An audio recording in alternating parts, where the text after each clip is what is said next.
নমস্কাৰ কৃষক বন্ধুসকল, আসাম এগ্ৰিকালচাৰ টিপছ ইউটিউব চেনেললৈ সকলোকে স্বাগতম জনাইছোঁ। তে কৃষক বন্ধুসকল, ইয়াৰ আগৰ এটা মই ভিডিঅ' প্ৰস্তুত কৰিছিলোঁ যে আপোনালোকৰ তিয়হ গছ আপোনালোকে কেনেকৈ দ্ৰুত বৃদ্ধি কৰিব আৰু কেনেকৈ অধিক ফল ফুল আনিব কম সময়ৰ ভিতৰত। তে কৃষক বন্ধুসকল, সেই তেনেকুৱা এটা ভিডিঅ', সেইটো প্ৰচেছ বেলেগ আছিলে আৰু আজি এটা প্ৰচেছ মই আপোনালোকক দেখুৱাই দিম যে আপোনালোকে এতিয়া যিহেতু আপোনালোকে জিকা খেতি কৰিব, ফল খেতি কৰিব, হয়তো তিয়হ খেতি কৰিব, চাল কোমোৰা খেতি কৰিব, কিন্তু হয়তো কিবা কাৰণত যদি আপোনালোকৰ গছৰ বৃদ্ধি নহয়, হয়তো আপোনালোকে যদি সঠিক সময়ত উৎপাদন আনিব নোৱাৰে বা যদি বজাৰত বেচিব নোৱাৰে, হয়তো আপোনালোকে ইমান লাভৱান নহ'ব।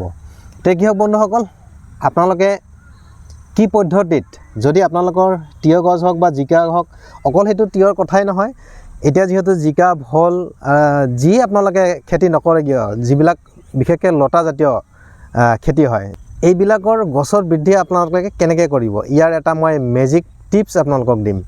মেজিক টিপছ মই এইকাৰণে কৈছোঁ যে গছ বাঢ়িবই লাগিব আৰু সেই গছ বঢ়াটো আপোনালোকৰ চকুত লাগিব, একেবাৰে চকুত লগাকৈ বাঢ়িব যে হয় কথাটো সঁচা বা কামত দিছে। গতিকে তাৰেই এটা প্ৰচেছ মই আপোনালোকক দেখুৱাম। গতিকে আপোনালোকে কি ব্যৱহাৰ কৰি আৰু কেনেকৈ আপোনালোকে গছৰ বৃদ্ধি আপোনালোকে কৰিব পাৰে। তে কৃষক বন্ধুসকল, তাৰ কাৰণে লাগিব, প্ৰথম হ'ল এটা NPK লাগিব, NPK 19-19-19, সেইটো 1 কেজি পেকেট আপোনালোকে সাৰ বীজৰ দোকানত পাই যাব। ইয়াতে মই লৈছোঁ, কিন্তু পেকেটটো মই দেখুৱাইছোঁ স্ক্ৰীণত, কিন্তু পেকেটটো কাটাৰ পিছত মই ইয়াতে বয়ামত সোমাই ৰাখিছোঁ, যিহেতু একেবাৰে ইমানখিনি নালাগে আৰু যদি খোলাকৈ ৰখা হয় হয়তো সেইটো নিমখৰ নিচিনা হয়তো গেলি যায়, সেইকাৰণে মই বয়ামত ভৰাই ৰাখিছোঁ। গতিকে মই পেকেটটো স্ক্ৰীণত দিছোঁ, সেইটো হৈছে NPK 19-19-19। এই প্ৰথম লাগিব আপোনালোকক NPK 19-19-19। তাৰপিছত লাগিব ইয়াতে এটা বস্তু আছে, humic acid. Humic acid 98% humic acid, একেবাৰে সেই কইলৰ নিচিনা চাওক, একেবাৰে ক'লা, এইটো লাগিব। এই দুটা মিক্স কৰি যদি আপোনালোকে এই তিয়হ গছ হওক বা জিকা হওক ভোল হওক, এইবিলাক গছত যদি গুৰিত আপোনালোকে মিক্স কৰি পানীৰ লগত মিক্স কৰি দিয়ে, আপোনালোকৰ গছৰ বৃদ্ধি 100% হ'বই লাগিব আৰু কম সময়ৰ ভিতৰত আপোনালোকে গছ হেংদালি পাব আৰু অধিক ফুল ফল আপোনালোকে পাবলৈ সক্ষম হ'ব। বন্ধুসকল, আপোনালোকে কেনেকৈ ব্যৱহাৰ কৰিব আৰু এই হিউমিক এচিডৰ কাম কি আৰু NPK 19-19ৰ কাম কি, মই প্ৰথমতে কৈ লওঁ।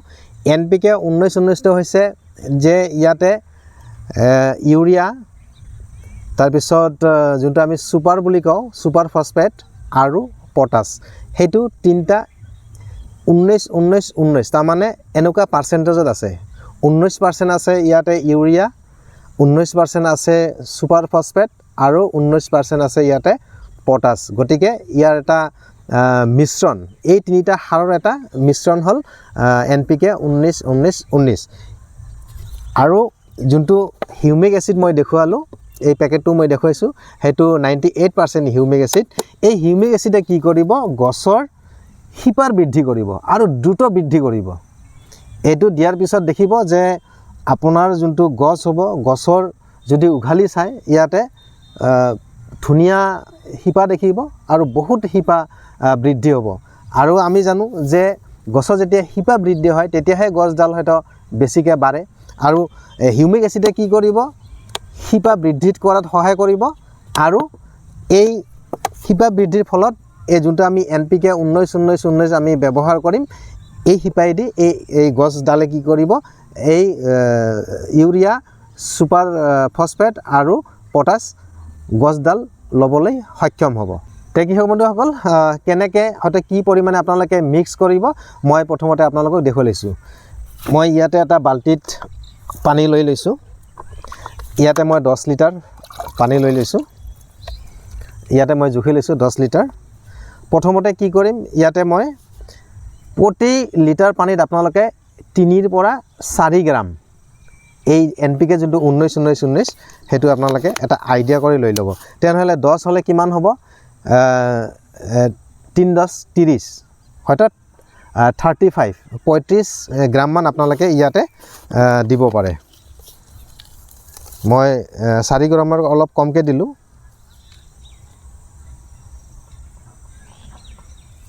এইখিনিমান আপোনালোকে 10 লিটাৰ দি দিলে ইয়াতে তেনেকুৱা 40 গ্ৰামমান হ'ব, এনেকৈ দি দিলোঁ। এইটো একেবাৰে নিমখৰ নিচিনা, অলপ লাৰি দিলে সেইটো পানীত মিহলি হৈ যায়। ইয়াৰ পিছত কি কৰিব আপোনালোকে, এই যোনটো 98% হিউমিক এচিড, মই সেইটো কিন্তু পেকেটটো কাটি ইয়াতে বয়ামত সোমাই ৰাখিছোঁ। ইয়াতে তেনেকুৱা বয়ামত নাথাকে, পেকেটত থাকে। মই পেকেটটো দেখুৱাইছোঁ অলৰেডি।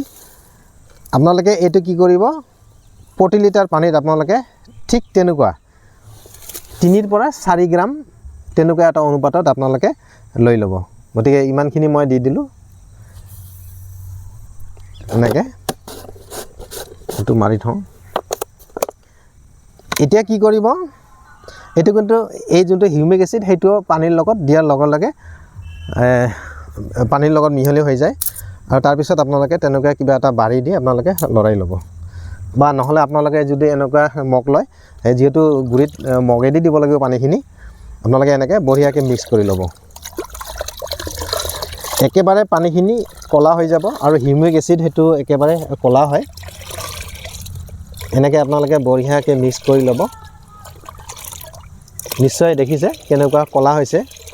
এনেকৈ আপোনালোকে মিক্স কৰি ল'ব। গছ নাবাঢ়িব মানে গছ দৌৰিব, সেইটো এটা ডাঙৰ টিপছ। হয়তো আপোনালোকে বহুতে কিন্তু বহুতে জানেও, হয়তো বহুতে নাজানিব পাৰে। গতিকে যিহেতু আপোনালোকে নাজানে, আপোনালোকৰ কাৰণে মই সেইটো ভিডিঅ' প্ৰস্তুত কৰিলোঁ। গতিকে আপোনালোকৰ যদি গছ নবঢ়া হৈছে, গতিকে আপোনালোকে সেইটো প্ৰচেছ এবাৰ এপ্লাই কৰি চাব পাৰে। কিন্তু এইখিনি এটা গুৰুত্বপূৰ্ণ কথা মই কৈ থওঁ, এই যোনবিলাক গছৰ গুৰিত আপোনালোকে দিব, সেই তাৰ আগতে কিন্তু গছৰ যোনটো খলি থাকিব বা গুৰি থাকিব, সেইখিনি কিন্তু আপোনালোকে বঢ়িয়াকৈ জিকাই ল'ব পানীৰে। হয়তো যদি পিছবেলা আপোনালোকে এই সাৰটো ব্যৱহাৰ কৰে, এই NPK 19 আৰু হিউমিক এচিড, আগবেলা আপোনালোকে কিন্তু পানী দি জিকাই ৰাখিব। আৰু ইয়াতে মই গোটেই বাৰীখনত মই দি দিম, তাৰ কাৰণে মই পুৱাতে পানী দি জিকাই থৈছোঁ অলৰেডি। আপোনালোকে নিশ্চয় দেখিছে জিকা হৈ আছে। তাৰপিছত আপোনালোকৰ যিমানকেইটা গছ আছে সেই হিচাপত আপোনালোকে হয়তো 2ডাল থাকিব পাৰে, 4ডাল থাকিব পাৰে। তেনেকৈ আপোনালোকে গুৰিবিলাক জিকাকৈ আপোনালোকে এনেকৈ দি দিব, এনেকৈ ধুনীয়াকৈ দি দিব। ইয়াতে যিহেতু গছ বেছি আছে, গতিকে অলপ মই বেছিকৈ দিছোঁ। এনেকৈ আপোনালোকে দিব, এনেকৈ ধুনীয়াকৈ আপোনালোকে জিকাই দিব।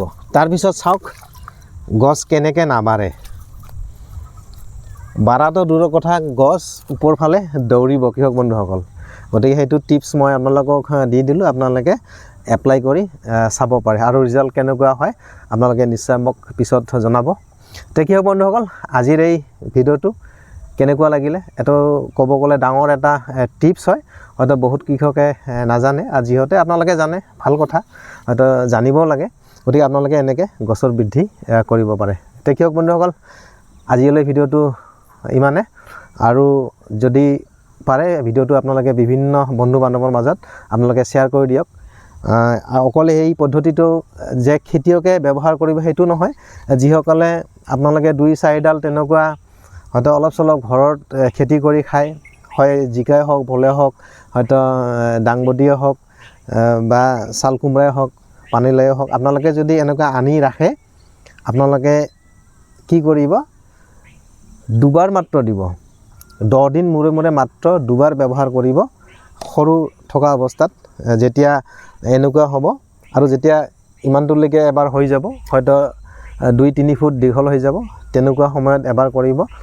10-12 দিন মূৰে মূৰে আপোনালোকে যদি 2বাৰ মাত্ৰ কৰে, তাতে আপোনালোকে ৰিজাল্ট দেখিবলৈ পাব। কৃষক বন্ধুসকল, ভিডিঅ'টো লাইক নিশ্চয় কৰিব। আৰু নতুনকৈ যদি মোৰ চেনেলে কোনোবাই ভিডিঅ' চাই আছে, আপোনালোকে চেনেলটো ছাবস্ক্ৰাইব কৰি ৰাখিব, এনেধৰণৰ খেতি সন্দৰ্ভীয় টিপছ জনাৰ কাৰণে। ধন্যবাদ।